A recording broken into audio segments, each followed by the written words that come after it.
사도행전 강의 세 번째 시간입니다.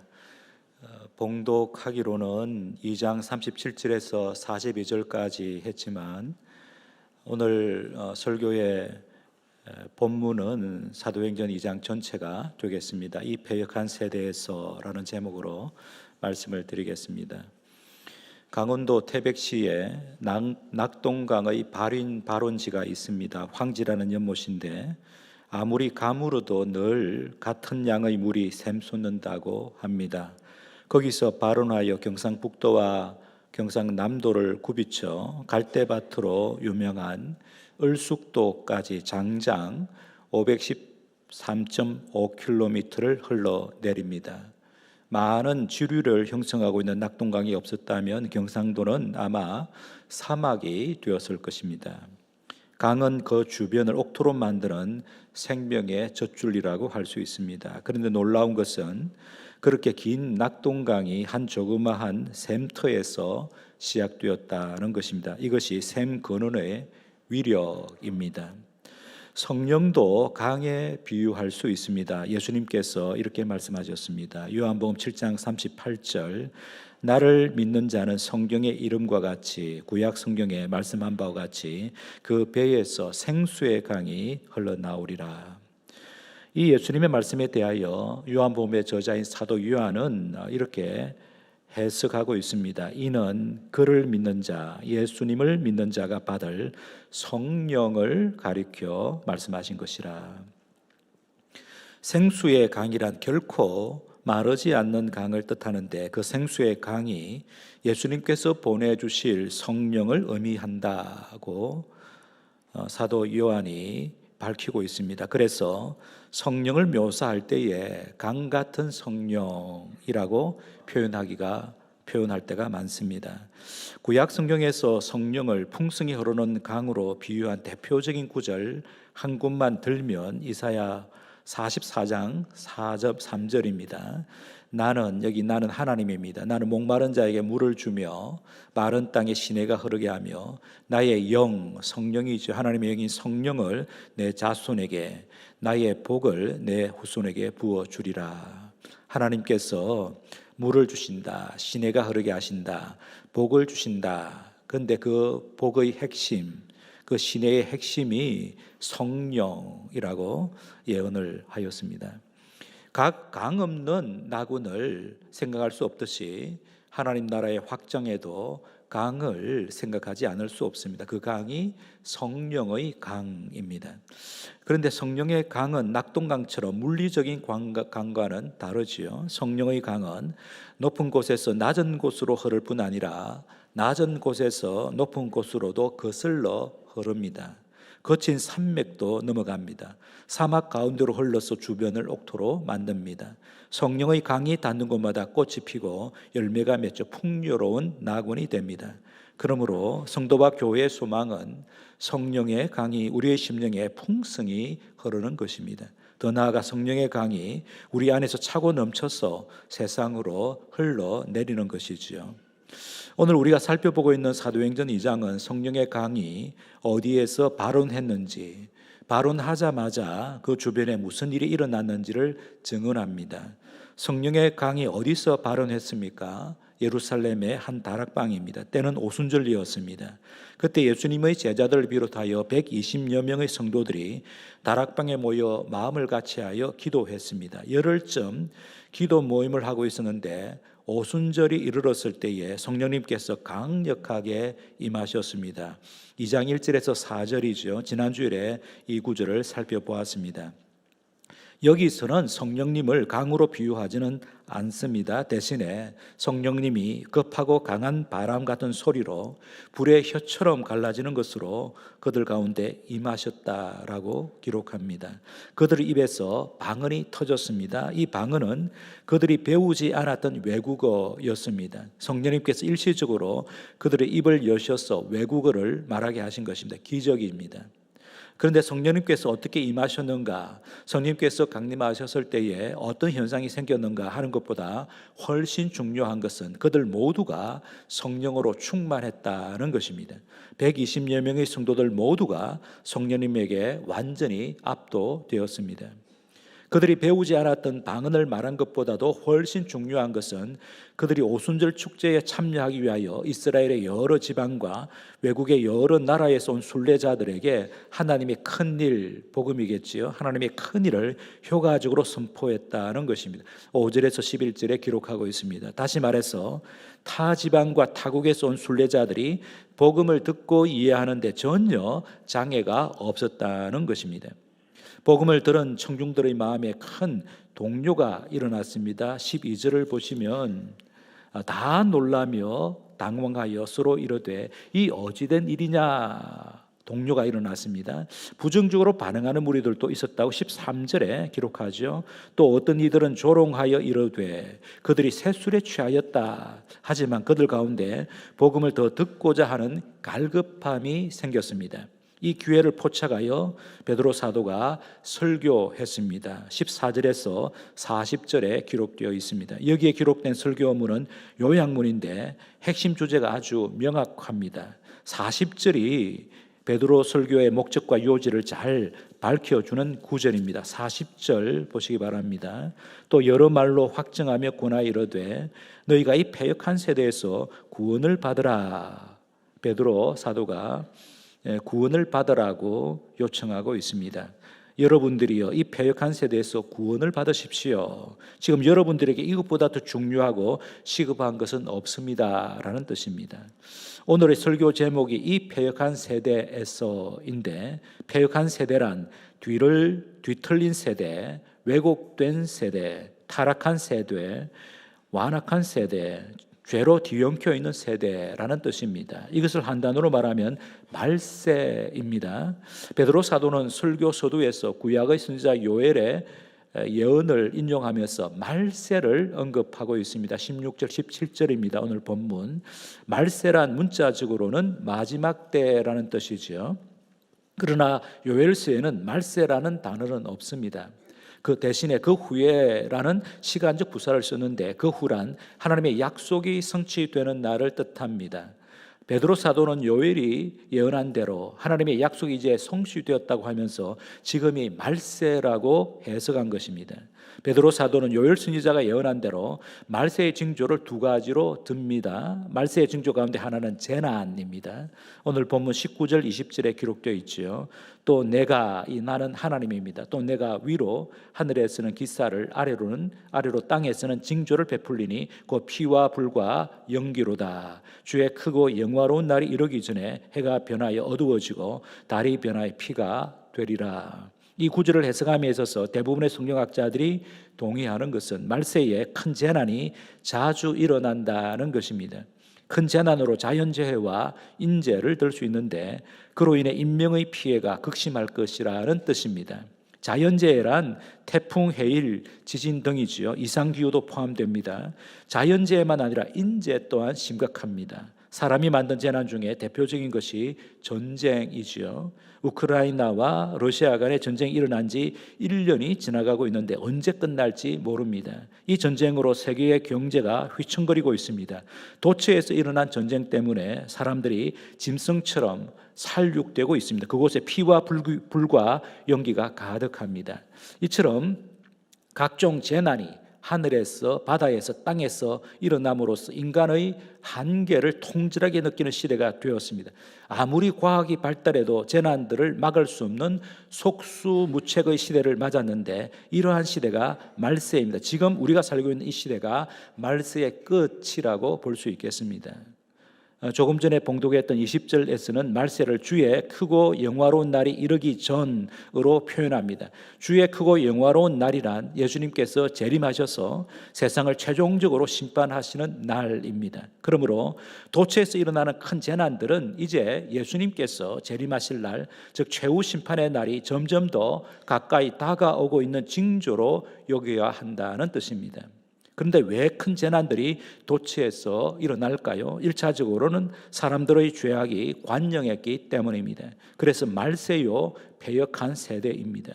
죄를 죄로 여기지 않는 시대, 양심이 무뎌질 대로 무뎌진 시대, 죄를 지어도 부끄러워하지 않는 시대, 오히려 죄를 자랑하는 시대가 말세입니다. 그 패역한 세대의 결정적인 증거는 하나님께서 보내신 예수님을 십자가에 못 박아 죽인 사건이라고 성경은 말씀합니다. 그래서 하나님께서 이 패역한 세대를 심판하시기로 작정하셨습니다. 그러하기에 말세에는 아무리 사람들이 애써도 자력 오르는 큰 재난들을 막을 수 없음을 처절하게 경험합니다. 마치 사람이 불치병에 걸려 의료적인 치료로는 전혀 가망이 없게 된 것과 같습니다. 전방에 철로가 끊겨 있는 것도 모르고 초고속으로 질주하는 기관차와 같습니다. 세상이 망하는 것은 시간 문제라고 하는 것이죠. 이것이 말세요, 패역한 세대입니다. 지금 우리는 말세의 끝을 지나고 있다고 해야 옳습니다. 그런데 감사하게도 말세에 나타날 또 하나의 징조가 있습니다. 그것은 하나님의 구원입니다. 그것도 큰 구원입니다. 말세에 하나님께서 비상한 방법으로 구원의 길을 여셨는데 그것이 바로 자기 아들을 보내신 사건입니다. 그 아들이 예수님입니다. 말세에 예수님께서 오셔서 하신 일이 무엇이었습니까? 베드로는 유대 백성들이 불과 50일 전에 무슨 일을 했는지 상기시키고 있습니다.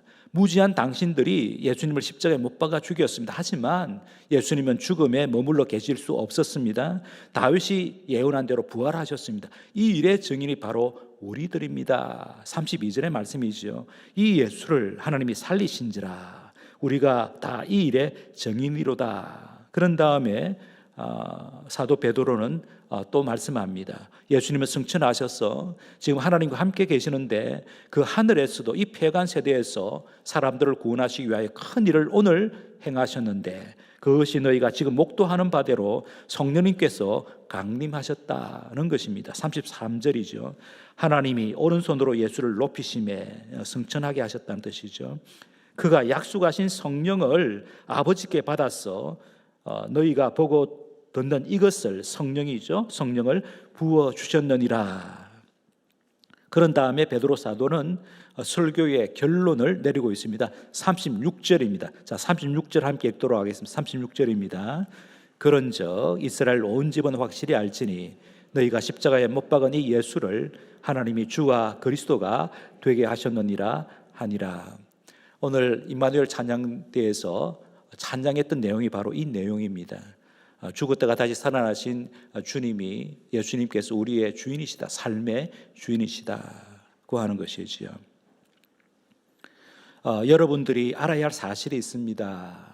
그것은 당신들이 못 박은 예수님이 주님이시요 그리스도이십니다. 예수님을 경배받으실 하나님의 아들이요 구주이십니다 라고 베드로 사도가 자기의 설교의 가장 중심적인 핵심을 말했던 것입니다.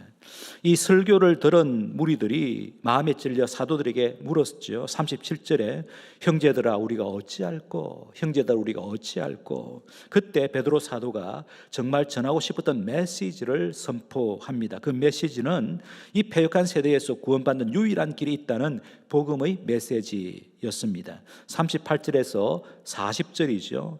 지금 즉시 죄를 회개하고 예수 그리스도 이름으로 세례를 받으면 죄 사함을 받습니다. 그뿐만 아니라 죄 사함과 구원의 결정적인 증거로 성령님까지 선물로 받게 될 것입니다. 희망의 메시지를 전했습니다. 성령을 선물로 받는다는 것이 바로 성령의 세례요 성령의 내주하심입니다. 성도 여러분, 지금 이 시대가 말세의 끝이요 패역한 세대이지만 동시에 구원받을 마지막 기회입니다. 사도 바울도 지금이 바로 구원의 날이라고 외쳤습니다. 고린도후서 6장 1절 2절입니다. 우리가 하나님과 함께 일하는 자로서 너희를 권하노니 하나님의 은혜를 헛되이 받지 말라. 이러시되 내가 은혜 베풀 때에 너에게 듣고 구원의 날에 너를 도왔다 하셨으니 보라 지금은 은혜 받을 만한 때요 보라 지금은 구원의 날이로다. 성도 여러분, 말세는 사람들이 더욱 패역해지는 세대입니다. 동시에 하나님의 구원이 비상한 방법으로 확산되는 은혜의 시대입니다. 죄가 더한 곳에 하나님의 은혜가 더욱 넘친다는 진리를 경험하는 시대가 말세입니다. 댄 브라운의 소설 다빈치 코드가 한동안 베스트셀러가 되었습니다. 영화까지 만들어 이목을 끌었습니다. 다빈치 코드에서 주장하는 핵심은 지금까지 교회가 예수에 관하여 가르친 것 대부분이 거짓이라는 것입니다. 승자에 의해 기록된 역사 기술에 왜곡된 부분이 많기 때문에 그 왜곡된 것을 바로잡기 위하여 다빈치 코드를 썼다는 것이지요. 그러면서 역사적 진실은 다음과 같다고 댄 브라운은 주장합니다. 예수는 단지 인간이었다. 4세기 한 교회 회의에서 그를 신으로 선언하기 전까지 어느 누구도 그를 신으로 믿지 않았다. 예수는 막달라 마리아와 결혼했으며 그들의 후손은 오늘날도 살아있고 시온 수도회가 그 비밀을 지켜왔다. 아이작 뉴턴, 보티첼리, 빅토르 위고, 레오나르도 다빈치 같은 사람들이 시온 수도회의 회원이었다. 마리아는 막달라 마리아죠. 막달라 마리아는 레오나르도 다빈치의 최후의 만찬에 등장하며 초기의 기독교는 이 신성한 여성을 숭배했다. 후에 등장한 교회는 이를 억압했다. 신약 성경의 사복음서는 80권 정도의 다른 복음서 중 4권일 뿐이다. 예수와 마리아와의 관계를 묘사한 이들의 다른 복음서들은 교회에 의해 삭제되었다. 그러므로 다빈치 코드를 쓴 댄 브라운의 목표는 기독교의 기존 역사와 전통을 해체하자는 것이었습니다. 댄 브라운의 주장은 이러합니다. 우리가 지금까지 정통으로 알고 있던 기독교의 역사는 거짓이다. 그러므로 숨겨진 역사를 드러냄으로써 왜곡된 역사를 바로 잡아야 한다. 사복음서는 의도적으로 가공된 이야기다. 그러므로 성경을 믿어서는 안 된다. 예수는 그냥 인간이었으며 원조 페미니스트, 여성해방운동의 주창자였다. 예수를 하나님으로 믿는 것은 어리석기 짝이 없다. 이것이 다빈치 코드에서 저자가 말하려고 했던 핵심입니다. 예수가 죽은 지 약 300년 후에 로마의 콘스탄티누스 황제가 정치적 목적으로 예수를 신격화했다는 것입니다. 이러한 사상을 유포하는 신학교 교수들과 지식인들이 우리나라에도 꽤 있습니다. 대표적으로 비교 종교학자 오강남 교수입니다. 얼마 전에 TV에 나와 종교학 강의를 하는 것을 들었습니다. 그가 2001년에 예수는 없다라는 책을 썼는데 20년이 흐른 지금도 지식인들에게 꽤 인기 있는 책입니다. 저는 그 책을 읽으면서 정말 짜증이 났습니다. 성경을 제대로 알지 못하면서 가장 잘 아는 것처럼 성경을 자기 마음대로 해석하고 있기 때문입니다.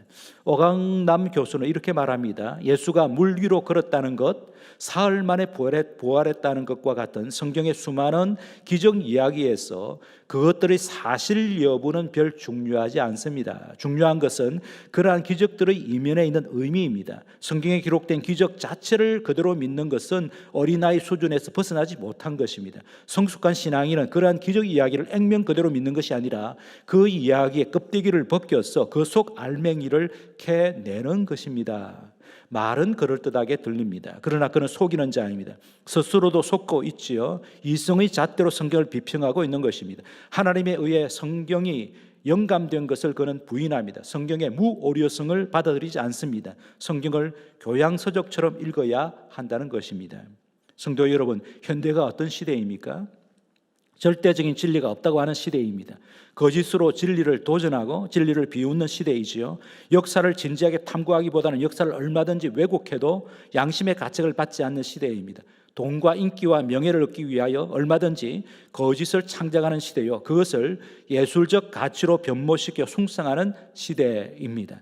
하나님의 이름을 만홀히 여기고도 오히려 하나님을 향하여 당당히 소리칩니다. 하나님의 아들 예수님을 조롱합니다. 그러한 자들이 인기를 누리고 있습니다. 죽음과 어둠과 미움과 거짓과 죄악이 가득한 시대요, 패역한 시대입니다. 그러므로 사람의 힘과 지혜로는 이 패역한 세대에서 구원받을 수 없습니다. 오히려 하나님의 심판을 재촉할 따름입니다. 그럼에도 불구하고 그러하기에 하나님께서 말세에 독생자 예수님을 보내셨습니다. 성부 하나님과 성자 예수님께서 성령 하나님을 보내셨습니다. 성령님이 오신 것은 이 패역한 세대에서 사람들을 구원하시기 위해서입니다. 성령님만이 이 패역한 세대에서 사람을 구출하여 살려내는 생명의 영이십니다. 그 증거가 오늘 우리가 살펴보고 있는 역사적인 문서인 사도행전 2장입니다. 성령을 받은 사도들과 성도들을 한번 살펴보시기 바랍니다. 대표적으로 베드로 사도를 보시기 바랍니다. 성령을 받기 전과 비교하면 완전히 딴 사람이 되었습니다. 성령으로 충만한 사람, 배에서 생수의 강이 넘쳐 흐르는 사람, 구원의 소식을 담대히 전하는 사람, 문 영혼을 살려내는 복음의 일꾼이 되었습니다. 사도들과 120여 명의 성도들만 그랬습니까? 베드로의 설교를 듣고 회개하여 구원받은 3,000명의 새로운 제자들도 역시 능력 있는 삶, 생동하는 삶을 살았습니다. 그렇게 새롭게 된 자들을 통하여 형성된 최초의 교회 예루살렘 교회는 그 당시 예루살렘에 모여든 순례자들과 예루살렘 주민들에게 큰 충격을 주었습니다. 2장 43절에 사람마다 두려워했다라고 기록하고 있고 온 백성에게 칭송을 받았다. 수많은 사람들이 몰려와 예루살렘 교회 한 가족이 되었다고 47절에 기록하고 있습니다.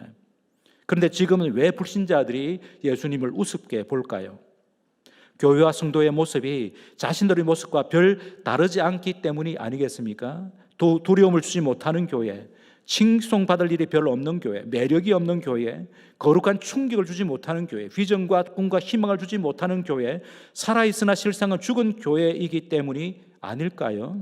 그래서 다빈치 코드와 같은 소설이나 예수는 없다라는 책이 사람들에게 각광을 받고 있습니다. 이러한 때에 교회와 성도에게 정말 필요한 것이 무엇일까요?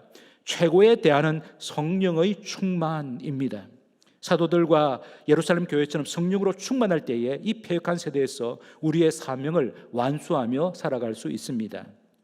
성도 여러분, 성령을 받으면 확연하게 달라지는 것이 무엇일까요? 가장 큰 변화는 삶의 목적과 태도가 달라진다는 것입니다. 그렇게 달라지는 이유는 하나님 나라의 환상을 보고 새 시대의 꿈을 꾸기 때문입니다. 구약의 요엘 선지자가 말씀한 예언이나 환상이나 꿈은 모두 하나님께서 약속하신 놀라운 신앙세계의 현존을 가리킵니다. 강력한 하나님 나라의 현존을 경험하게 될 것이라는 약속입니다. 성령을 받은 사람, 성령님께서 내주하시는 사람은 그 약속의 성취를 갈망합니다. 하나님께서 약속하신 놀라운 신앙세계를 지금 여기서 경험하게 되기를 사모합니다. 다르게 표현하면 성령을 받은 수준, 즉 성령의 내주로 만족하는 것으로 머물지 않고 성령으로 충만하여 천국을 지금 여기서 생생하게 경험하기를 열망합니다. 이것이 성도와 교회의 최대 소망입니다. 성령을 받은 성도와 교회가 왜 그 같은 소망을 품게 될까요? 성령님께서 성도의 마음에 내주하셔서 진리를 향해 바르게 반응하도록 도우시기 때문입니다.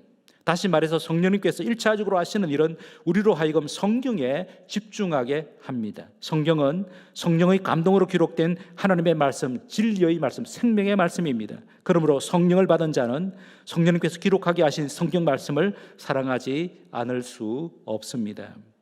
19세기의 최고의 지성인이었던 러시아의 대문호 도스토옙스키는 성경을 사랑했습니다. 그의 모든 작품에는 성경의 사상이 배어 있었습니다. 도스토옙스키가 성경을 사랑하게 된 것은 10년간의 유형 생활 덕분이었습니다. 반정부 청년 조직에 속했다는 이유로 체포되어 시베리아로 끌려갔습니다. 감옥에 배치되기 전에 경건한 한 부인으로부터 신약 성경을 선물 받았습니다. 그 당시 감옥에서 소지할 수 있는 책은 성경밖에 없었습니다. 10년간의 유형 생활 중에 도스토옙스키는 성경을 열심히 읽었습니다. 성경에 매료되었습니다. 감옥에서 자기에게 성경을 쥐어주었던 부인에게 감사의 편지를 썼는데 그 편지 안에 이렇게 그의 신앙 고백을 표현합니다. 저의 신앙 고백은 아주 단순합니다. 그리스도보다 아름답고 심오하며 사랑이 넘치고 정당하고 용맹스럽고 완전한 분은 없습니다. 설령 누가 증거를 들이대며 그리스도는 진리가 아니라고 주장한다 할지라도 나는 그리스도를 택할 것입니다. 도스토옙스키의 딸이 자기 아버지를 회고하며 이렇게 기록했습니다. 아버지는 그 소중한 책 신약 성경을 처음부터 끝까지 한 장도 빼놓지 않고 연구했습니다. 한 단어 한 단어를 깊이 묵상했으며 상당 부분은 외우기까지 해서 결코 잊어버리지 않았습니다. 무슨 작품을 쓰든지 성경 말씀이 깊이 스며들도록 했는데 아마 이것이 아버지의 작품에 큰 힘을 주었던 것 같습니다.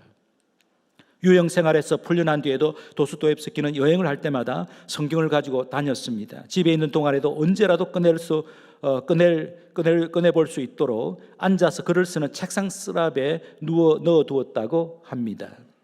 미국의 정신과 의사요 하버드 대학의 교수로서 학생들로부터 존경받았던 로버트 콜스 박사라는 분이 있습니다. 이 분의 강의에는 언제나 학생들로 초만원을 이루었습니다.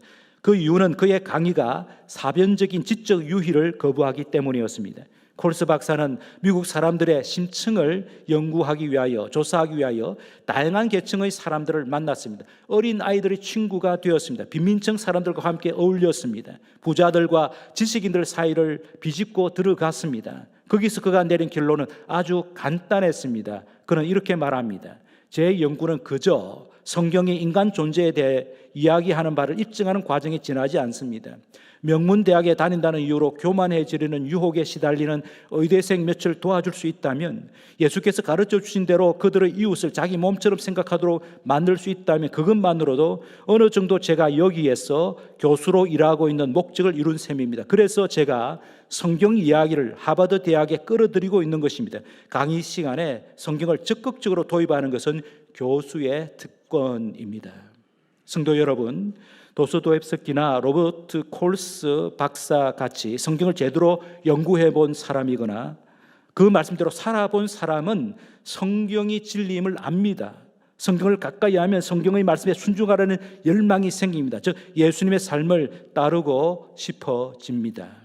하지만 자기 힘으로는 그렇게 할 수 없음을 절감하게 되죠. 그래서 성령님의 도우심을 간절히 사모하며 기도합니다. 혼자만의 기도로는 부족함을 인정하고 함께 모여 기도하게 됩니다. 합심 기도와 중보 기도의 위력을 체험합니다. 기도 생활의 재미를 느낍니다. 기도 응답에 대한 증거들이 여기저기서 나타납니다. 심지어 놀라운 기적도 경험하게 됩니다. 그래서 받은 은혜를 간증하기 위하여 성도들이 함께 모입니다. 모여서는 모든 것을 서로 나눕니다. 자원하여 나눕니다. 기쁨과 평화가 넘칩니다. 천국을 경험합니다. 불신자들이 그러한 성도들의 교회 생활을 보고 두려워합니다. 교회를 우습게 생각하는 이들이 사라집니다. 좋은 소문이 납니다. 사람들이 몰려옵니다. 이것이 교회의 진정한 부흥입니다.